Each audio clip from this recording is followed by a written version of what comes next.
اعوذ باللہ من الشیطان الرجیم بسم اللہ الرحمن الرحیم وَإِذَا سَمِعُوا 7واں پارہ سورۃ الانعام کا تعارف اور پہلے رکوع کا ترجمہ و تفسیر سماعت فرمائیے۔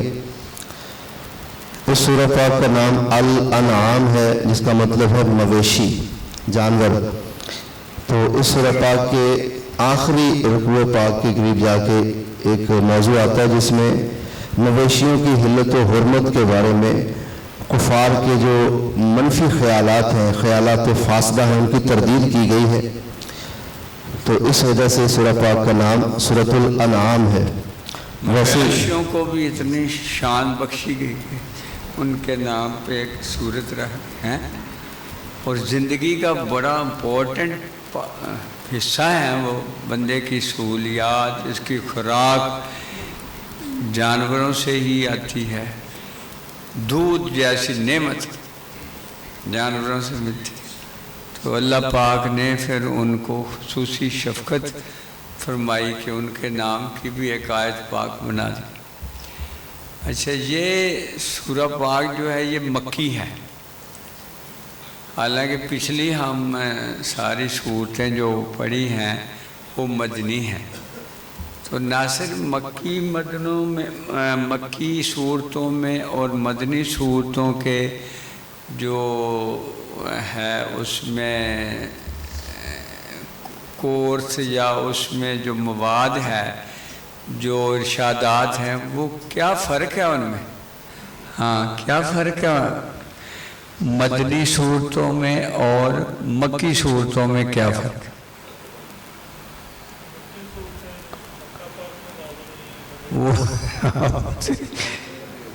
موضوعات اس میں کیا ہیں، اللہ پاک نے اس میں کیا درس کیا دیے ہیں؟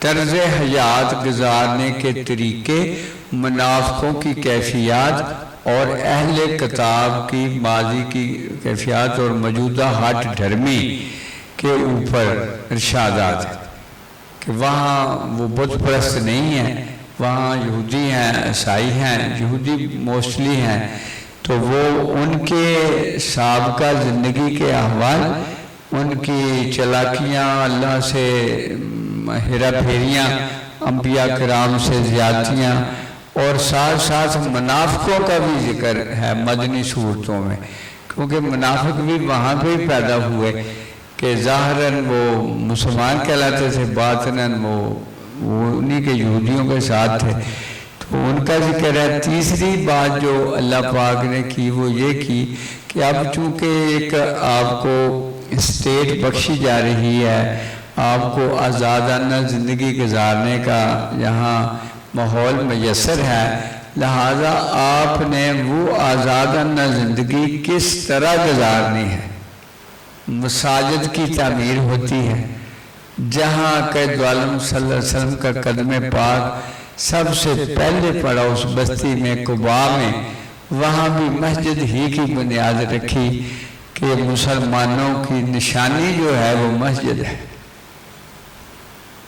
پھر مسجد نبوی شریف کی بنیاد رکھی، جیسے مسجد بنی تو پھر مسجد کے سارے آداب اور مسجد میں کرنا کیا ہے وہ ساری باتیں، روزے آئے، شراب ممنوع ہوئی، طلاق کے مسئلے حل ہوئے، عورتوں کے ساتھ سلوک اور اپن وراثت اور غلاموں کے ساتھ سارے طرز معاشرت کہ کیسے ایک مسلمان کی زندگی گزرے گی، وہ کیسے بانٹ کے سب کچھ کھائے گا، وہ طلب دنیا میں نہیں رہے گا، طلب مولا میں ہوگا، طلب آخرت میں ہوگا، اور وہ اپنی زندگی ایسے کرے گا کہ احترام آدمیت کے اعلیٰ ترین اصولوں پہ چلتے ہوئے، پیار اور محبت کے گیت گنگناتے ہوئے وہ اللہ کی رضا میں شب و روز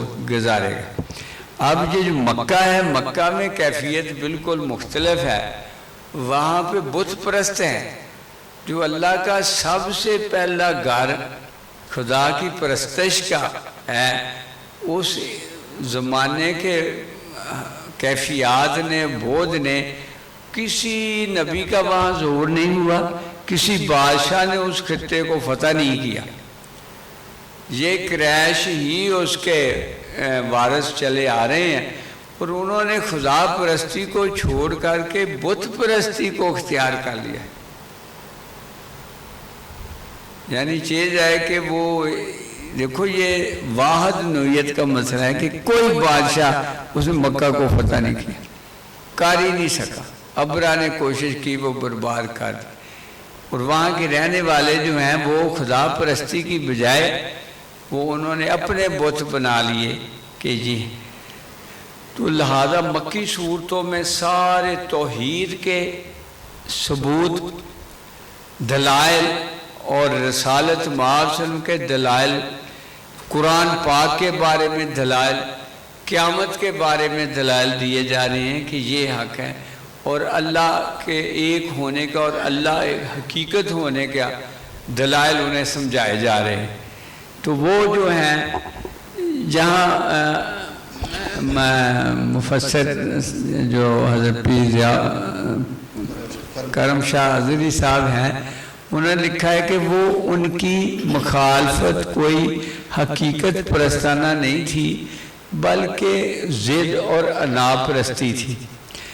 میرا خیال ہے وہ بھی بات صحیح ہے، اور یہ بھی ہے کہ جو عقیدہ ہوتا ہے نا اس پہ بندہ دل و جان سے مرتا ہے۔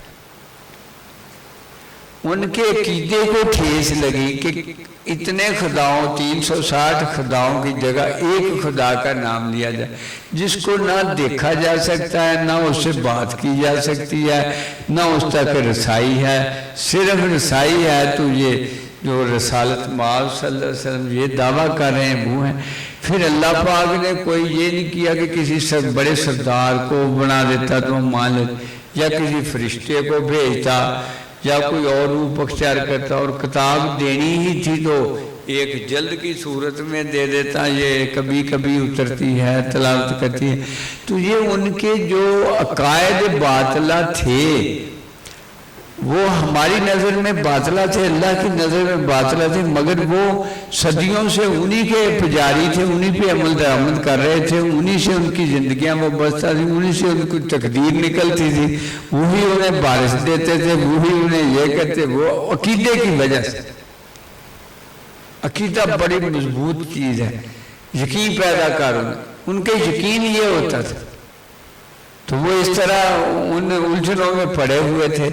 تو اللہ پاک نے وہاں پہ اپنا آخری محبوب نبی پاک سے مبعوث فرمایا کہ اس خطہ پاک کے جو جہالت کے بت کدے ہیں ان کو گرانے کے لیے میرا محبوب ہی بہترین شخصیت رہے گا، لہذا مکہ پاک میں اللہ پاک نے پیدا کیا، اور جو سارے مکے کے جو بت پرست ہیں ان میں ان کی زندگی کا بہترین 40 سال کا نمونہ بتا دیا کہ ایسا، پھر بھی وہ اتنے برے تھے نا، اچھائی کو پھر بھی جانتے تھے کہ اچھا کیا ہوتا ہے، انہیں پتہ تھا صادق اور امین کہتے تھے، یعنی اچھائی کا پتہ تھا، اچھائی پہ عمل نہیں کرتے تھے مگر اچھائی کے اصولوں کا پتہ تھا۔ حضرت ابوبکر صدیق نے بھی شراب نہیں پی ہے، صحیح ہے، تو یہ یعنی اچھوں کو اچھا ہی کہا جاتا تھا پھر بھی، تو اس میں 40 سال ان میں گزار کر کے ایگزامپل دے کے کہ دیکھو تمہیں میں رہا ہے، کوئی انگلی نہیں اٹھا سکتا کہ اس نے کوئی غلطی کی ہو، کچھ بھی کی ہو، غلطی جو کی سب وہ وہی غلطی تھی کہ ان کو باطل رستے سے ہٹا کے حق کا رستہ دکھایا، اور اتنی استقامت کے ساتھ اتنے دکھ اٹھائے کہ جس کا حساب کوئی نہیں۔ آپ فرماتے ہیں مجھے تمام انبیاء سے زیادہ ستایا گیا، راہ سب سے زیادہ، سب سے بلند مقام کو سب سے زیادہ ستایا جانا ہی ہے، کیونکہ کوئی اور کہہ سکتا ہے کہ ستایا تو مجھے گیا، شان سب اس کو، تو حضرت امام والی مقام کو جو دکھ دیا گیا ہے تاریخ میں نہ پہلے کسی نے سہا نہ بعد میں کسی کو آیا ہے، اس لیے کوئی کہہ نہیں سکتا کہ میں بھی حسین کے مقام کا۔ تو حضور گوجری سرکار فرمایا کرتے تھے عشاق کی راہوں میں یہ آزمائشیں دکھ اور مصائب اس لیے آتے ہیں کہ ہر بندہ اٹھ کر کے عشق کا دعویٰ نہ کر، وہ ان ساری چیزوں کو ذہن میں رکھیں کہ اگر جیسے آقا دو عالم صلی اللہ علیہ وسلم سے ایک صحابی نے عرض کی یا رسول اللہ علیہ وسلم مجھے آپ سے بہت پیار ہو گیا، صاحب دیکھ لے یا کہتے بالکل جند جان سے آپ پیارے، ہر شے سے آپ پیارے، کہتے پھر انتظار کر دکھوں کا اور مصائب کا۔ یہاں کہتے ہیں دکھ آتے ہیں بروں کو، ممکن ہے آتے ہوں مگر وہ دکھ بھی آتے ہیں پیاروں کو کہ ان کے پیار کی جو سند ہے وہ ثابت ہو جائے کہ حضرت بلال نے اتنے دکھ جھیلے مگر محبوب کا نام ہی لبوں پہ رہا، حضرت ابوبکر صدیق نے اتنے دکھ جھیلے مگر اپنے محبوب ہی کے دیدار میں تڑپتے رہے، عمر فاروق نے دکھ جھیلے، عثمان ذو النورین کو رضائی میں لپیٹ کر کے اوپر رسا لپیٹ دیا گیا گرمی کی شدت میں۔ چچے نے انہوں نے کہا جتنا مرضہ زندگی چل جاتی ہے تو چلی جائے، اب میں انحراف نہیں کر سکتا۔ تو یہ سندیں ملتی ہیں عشاق کو کہ اتنے دکھ کے باوجود حق پرستی رہے۔ تو لہذا سورہ الانعام میں یہ مکی زندگی ہے، اس میں یہ ذکر پاک آئے گا، کافروں کا یعنی جو بت پرست ہے ان کا ذکر آئے گا، آگے جا کے کچھ نام یعنی جانوروں کو ماشاءاللہ نام کہا گیا ہے، واقعی نام ہے، واقعی نام۔ لذیذ ترین خوراک گوشت کی جانوروں سے ملتی ہے، لذیذ ترین کامل ترین غذا دودھ کی جانوروں سے ملتی ہے۔ اب تو ان کا گوبر بھی زمینوں کے لیے بڑی قیمتی چیز ہے، کوئی چیز ان کی بھی ہے جو وہ یعنی کھالیں ہیں تو وہ کام آ رہی ہیں، گوشت تو کھایا جا رہا ہے، گوبر ہے تو کھیتوں میں ڈال کے فصلیں اگائی جا رہی ہیں۔ پہلے رکوع کا ترجمہ سماعت فرمائیے۔ سب تعریفیں اللہ کے لیے ہیں جس نے پیدا فرمایا آسمانوں اور زمین کو اور بنایا اندھیروں کو اور نور کو۔ یہ تعریف لفظ صحیح ہے نہیں، اصل ہے حمد۔ حمد کا ترجمہ کبھی بھی اصل نہیں ہوتا، ترجمے میں کمی رہ جاتی ہے۔ حمد کا معنی ہے اپنے خالق و مالک کو اس کے بتائے ہوئے طریقے سے یاد کرتے رہنا۔ حمد کا معنی کیا ہے؟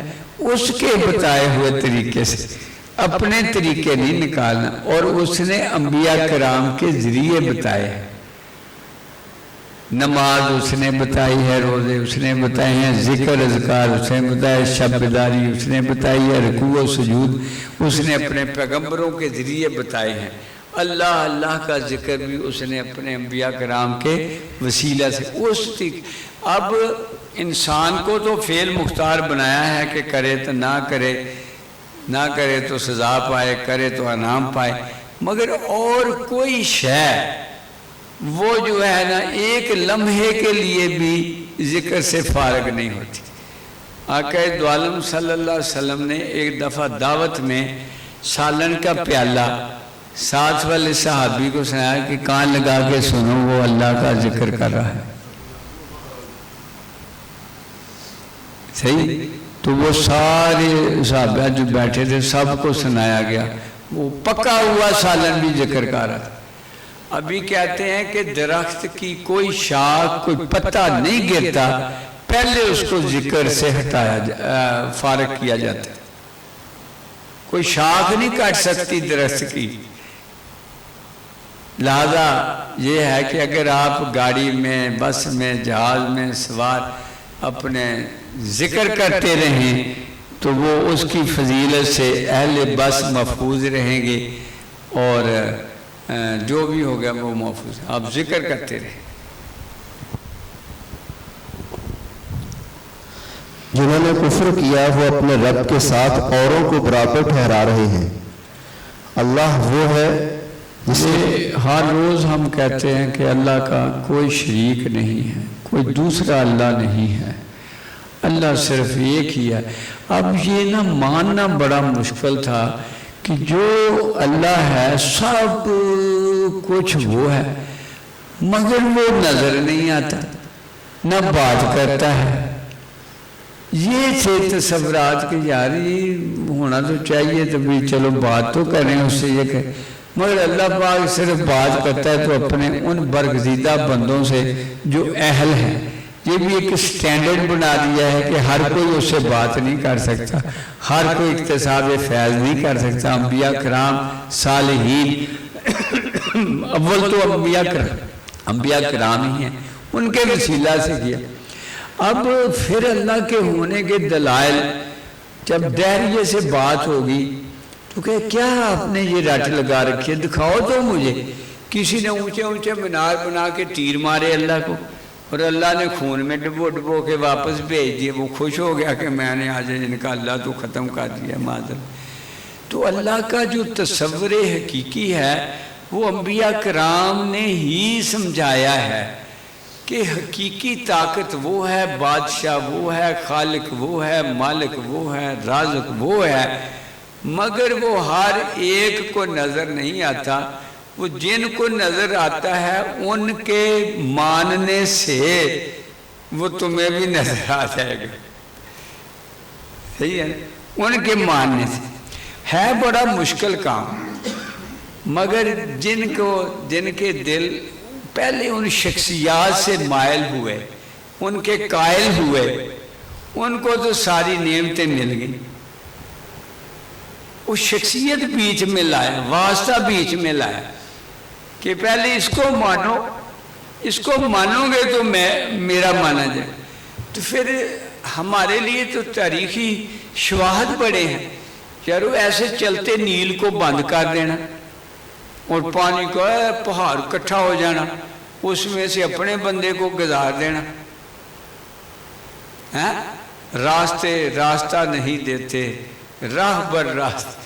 موسیٰ ہو تو راستہ ملتا ہے، فرعون آیا تو راستہ نہیں ملا۔ تو یہ کون ہے؟ اے دیر یہ بتا تو صحیح، یہ پہاڑ کس نے کھڑا کر دیا تھا؟ پانی کس نے یہ خشک کر دیا تھا دریا کو؟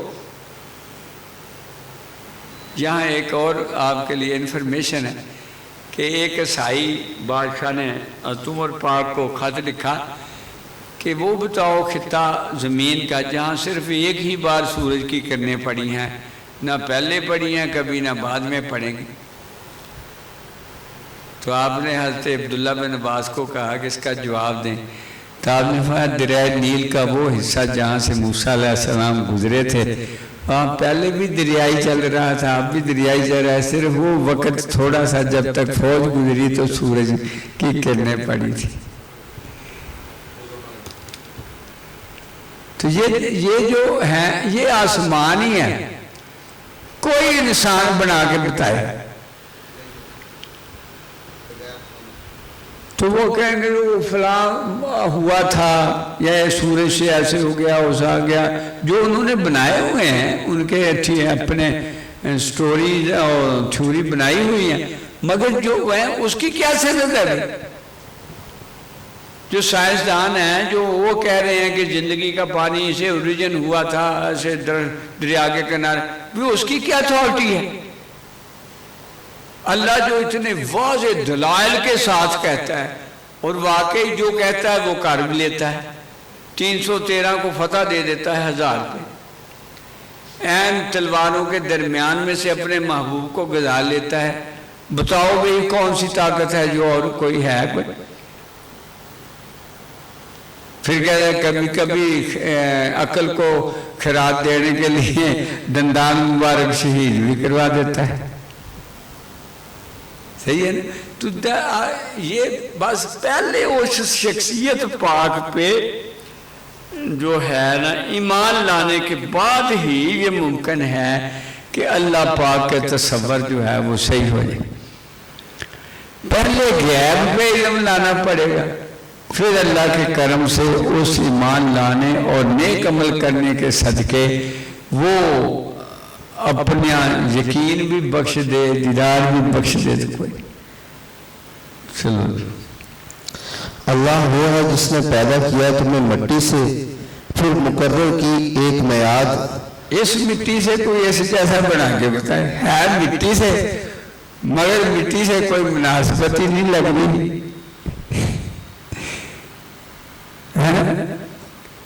ایک دفعہ بنا لیا ہے مٹی سے، پھر ماشاءاللہ ایسا ہے کہ مٹی میں کہاں یہ صلاحیت ہے۔ چلو، پھر مقرر کی ایک میعاد، اور ایک میعاد مقرر ہے اللہ کے نزدیک، پھر بھی تم شک کر رہے ہو۔ دیکھو کوئی سائنسدان مرنے والے کو بچا کے بتائے، اس وقت تک بچا سکتے ہیں جب تک اس کے لکھے ہوئے میں ہے کہ اتنا بچ، یہ چیز مان لیں کہ بھی کوئی دائرہ جو ہے وہ آڑ کے دیکھے اللہ کے آگے میں تو ہے نا، پھر حقیقت یہ شواہد سارے یقین دلاتے ہیں کہ کوئی طاقت ہے بھائی، اور اس طاقت کا نام اللہ ہے۔ مسلمان خوش نصیب ہیں کہ جنہیں اپنے حقیقی روح میں اللہ کا تصور پتہ ہے۔ جہاں بھی گڑبڑ کر جاتے ہیں دنیا پرست جو ہیں وہ اللہ کو پیچھے چھوڑ دیں، دنیا کو آگے کر دو، اس کی عبادت کرتے ہیں دنیا کی خاطر۔ کیا وپار کرتے ہو؟ جس نے سب کچھ تجھے دیا ہے کیا اس کا حق نہیں بنتا اس کو اس کی ذات کے لیے یاد کیا جائے؟ پھر یہاں کام آئے گی کہ صحبت صالح ترا صالح کنات، کوئی صالح ہوگا تو تیرے تصورات کو صالح کر دے گا، تو خود تو جو ہے وہ اسی طرح پٹھے کام کرے گا کہ اللہ کو یاد کرے گا اس سے دنیا لینے کی خاطر۔ تو اللہ والے کہتے ہیں تو جنت بھی نہیں تو نے لینی، تو آخرت کا بھی سوال نہیں کرنا، کیونکہ اے اللہ میں تیری عبادت کرتا ہوں کہ تیرے سوا عبادت کے لائق کوئی نہیں، اور میری اس سے بڑھ کے خوش نصیبی نہیں کہ میں تیرا ذکر پاک کروں۔ بندے کی خوش نصیبی اور اللہ کو زیبا ہے کہ اس کی عبادت کی جائے۔ چلو، اور وہی اللہ ہے آسمانوں میں اور زمین میں، وہ جانتا ہے تمہارے میں بھید کا لفظ نہیں آ سکتا، سب کچھ اس میں ہے، اللہ کسی میں نہیں ہے۔ بلے شاہ نے بہترین تعریف کی ہے، جے میں تینوں اندر جانا تا مکیت جانا ہوں، تے جے میں تینوں باہر جانا میرے اندر کون سمانا ہو، جے اندر بھی تو تے باہر بھی تو بلا کون نہ مانا۔ دیکھو فقیر صحیح ڈیفینیشن کرتا ہے۔ وہ جانتا ہے تمہارے بھید بھی اور تمہاری کھلی باتیں بھی، اور جانتا ہے جو تم کما رہے ہو، اور نہیں آتی ان کے پاس کوئی نشانی اپنے رب کی نشانیوں سے، مگر وہ ہو جاتے ہیں اس سے منہ پھیرنے والے۔ بے شک انہوں نے جھٹلایا حق کو جب وہ آیا ان کے پاس، سو اب آیا چاہتی ہیں ان کے پاس خبریں اس چیز کی جس کے ساتھ وہ مذاق کیا کرتے تھے۔ کیا نہیں دیکھا انہوں نے کہ کتنی ہلاک کر دی ہم نے ان سے پہلے قومیں جنہیں ہم نے ایسا تسلط کیا تھا۔ کیا کرتے تھے جی، ہڈی کٹھیاں ہو کے تو پھر زندہ کریں گے تو وہ کریں گے۔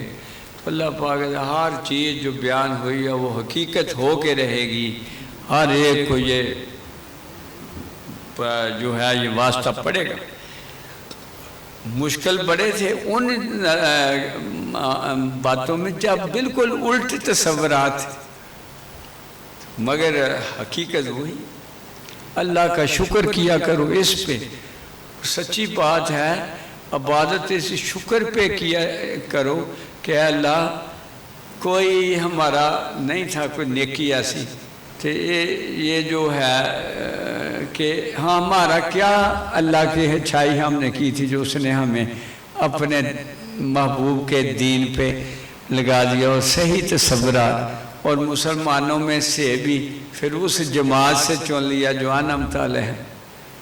اس شکر میں ہمیں سجدے ہی میں پڑے رہنا چاہیے، شکر پہ شکر کرتے رہنا۔ کبھی شیطان کہے تو تہجد پڑھتا ہے، کہتا میں کون ہوں پڑھنے والا، پڑھانے والے نے کرم نوازی کی ہے.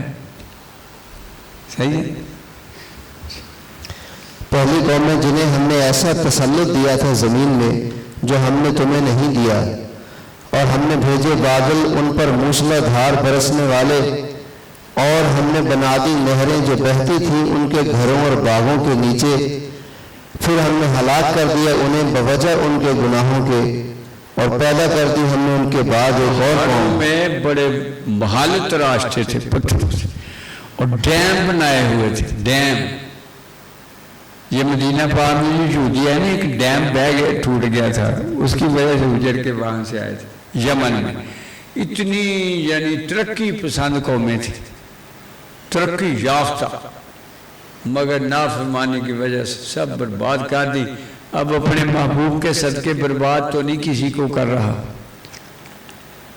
کیا کہ سر کے صدقے اب اجتماعی عذاب نہیں آیا کسی پر. چھوٹے چھوٹے خطوں میں آتے رہتے ہیں، جیسے کرونا آ گیا ہے، اب آ گیا ہے، مگر اس ٹوٹل ہلاکت نہیں کی اللہ پاک. اور اگر ہم اتارتے آپ پر کتاب لکھی ہوئی کاغذ پر، اور وہ چھو بھی لیتے اس کو اپنے ہاتھوں سے، تب بھی کہتے جنہوں نے کفر اختیار کیا ہے کہ نہیں ہے یہ مگر جادو کھلا ہوا. یہ نا دونوں چیزیں تھیں. ایک تو عقیدے کے اوپر جب وار پڑا تو ان سے برداشت نہیں ہوا، اور کچھ جو تھے وہ ان کے دلوں کو تو یہ یقین تھا کہ یہ حق ہے. مثلا حکیم، ابو جہل اور ایک اور بندہ جو چھپ کے آقا دوام کے گھر کے باہر کھڑے ہو کے قرآن کی تلاوت سنتے تھے. اگلے دن قسم کھائی کہ کوئی نہیں آئے گا، مگر وہ پھر آ گئے کہ آج وہ نہیں آیا ہوگا تو چلو. تو تیسرے دن جب 3 دن ہو گئے تو حکیم دوپہر کو آیا ابو جہل کے پاس. ابو جہل دل کی گہرائیوں سے بتا جو کہتا ہے کیسا کہتے سچ کہتا ہے. پھر مانتا کیوں نہیں؟ کہتے یہ بنو ہاشم کے لیے ساری نعمتیں اللہ نے لکھی ہیں، یہ متولی بھی یہ ہیں، پانی بھی یہ پلاتے ہیں، کہتے ہیں اب نبوت بھی انہیں مل گئی. یہاں ذاتی رنجش آ گئی، قبائل پرستی آ گئی. اللہ کی طاقت کا حقیقی ادراک ہوتا تو کہ اللہ کے آگے چونچرا نہیں کرنی، اللہ کے آگے اپنے دلیلیں نہیں دینی، جو وہ کرے وہ ماننا ہے، تو پھر ابو جہل نہ بنتا. تو ایک طرف تو عقیدے کی پختگی بھی تھی کہ ہمارا عقیدہ برباد ہو گیا، وہ صدیوں سے ہم اس پہ چل رہے ہیں. دوسری طرف جن کو شعور اللہ نے دے دیا تھا مگر ذاتی عصبیت کی وجہ سے وہ نہیں مانیا. صحیح. اور بولے کیوں نہ اتارا گیا ان پر فرشتہ، اور اگر ہم اتارتے فرشتہ تو فیصلہ ہو گیا ہوتا ہر بات کا، پھر نہ مہلت دی جاتی انہیں. اور اگر ہم بناتے نبی کسی فرشتہ کو تو بناتے اس کو انسان کی شکل میں، تو یوں ہم مشتبہ کر دیتے ان پر جس شبہ میں وہ اب ہیں. اور بلا شبہ مذاق اڑایا گیا رسولوں کا آپ سے پہلے بھی، پھر گھیر لیا انہیں جو مذاق اڑاتے تھے رسولوں کا. بات ہے کہ اللہ سے شرطیں نہیں لگانی کہ یہ کتاب ایسی دے دے، فرشتہ ہمارے اوپر بنا دے. اس کی بارگاہ میں شرطیں نہیں ہیں کوئی، اس کو تو منوان تسلیم کرنا ہے. صحیح ہے.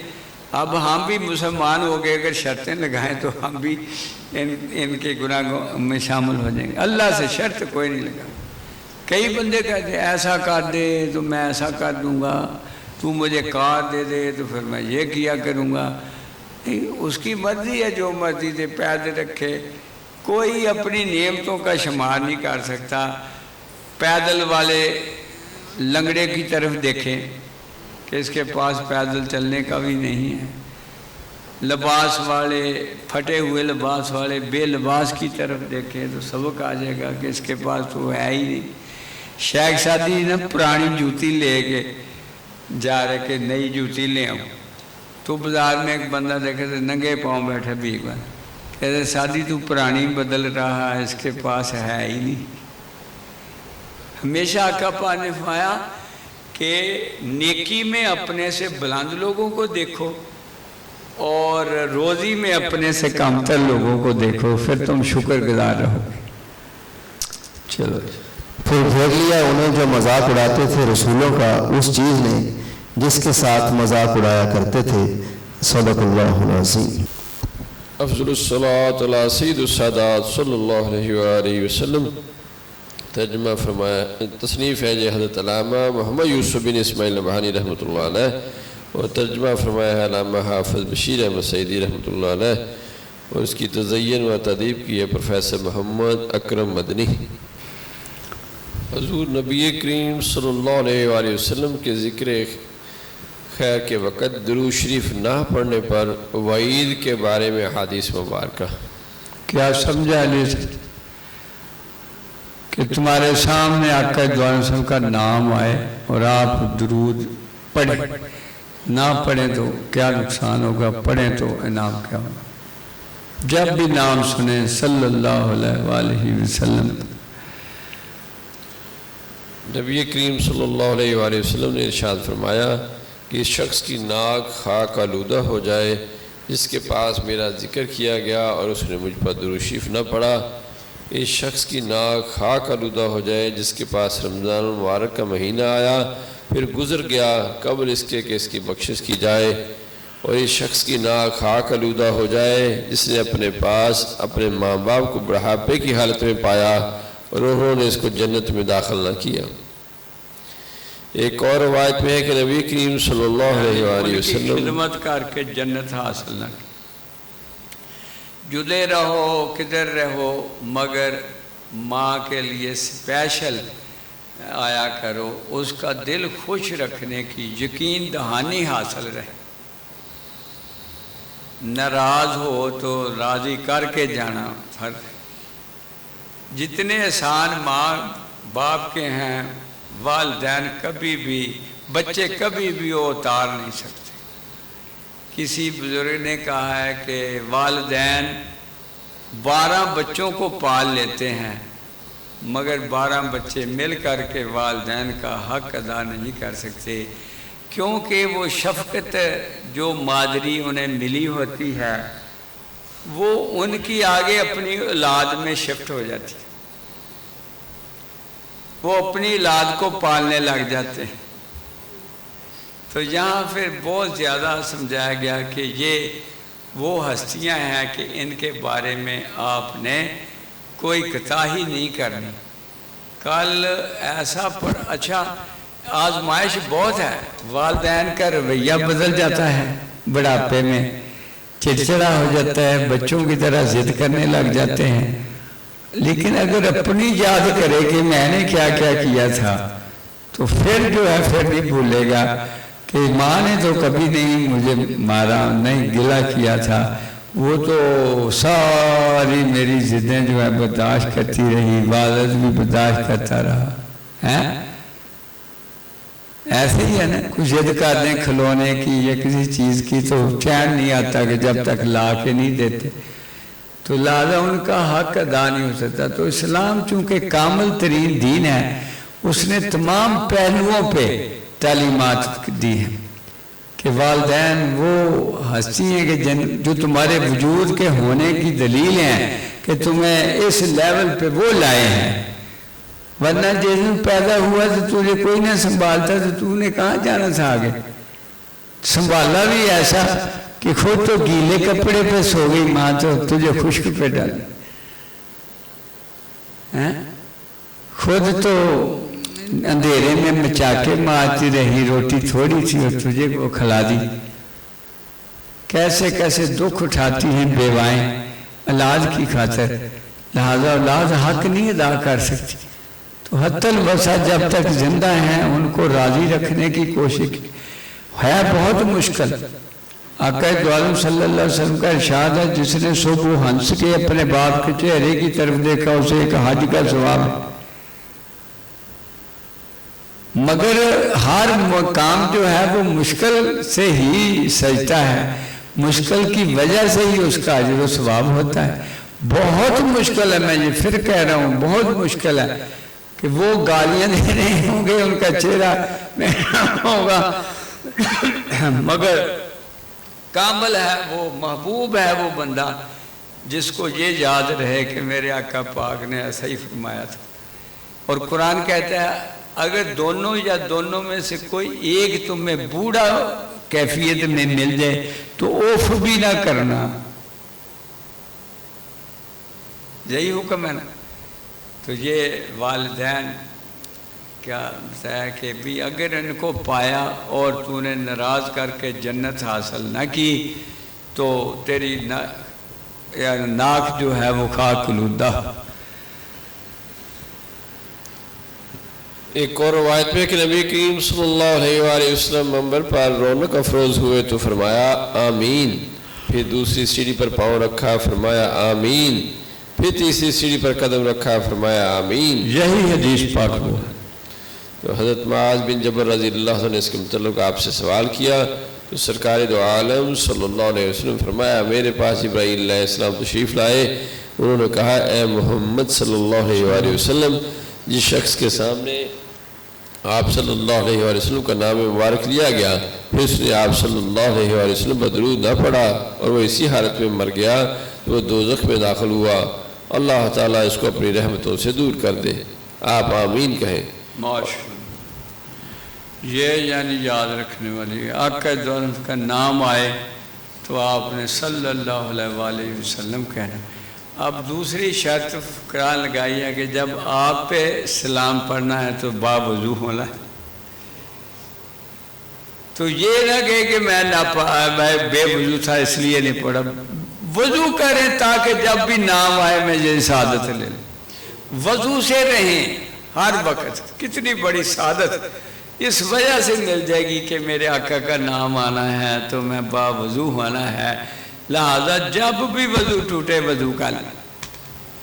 اللہم صلی علی سیدنا و سندنا و مولانا محمد وعلی آل محمد و صحاب محمد و ازواج محمد و عطر محمد و شیرات محمد و اصحاب محمد و افواد محمد و اقتال محمد وحبائے محمد و اشیاء محمد مبارک وسلم۔ ربنا ظلمنا انفسنا وان لم تغفر لنا وترحمنا لنكونن من الخاسرین۔ ربنا لا تؤاخذنا ان نسینا واخطانا، ربنا ولا تحمل علينا اصرا كما حملته على الذين من قبلنا، ربنا ولا تحمل علينا الا ولا تحملنا ما لا طاقة لنا به واعف عنا واغفر لنا وارحمنا انت مولانا فانصرنا على القوم الكافرين۔ صلی اللہ تعالی خیر خلق نور ارشد لا الہ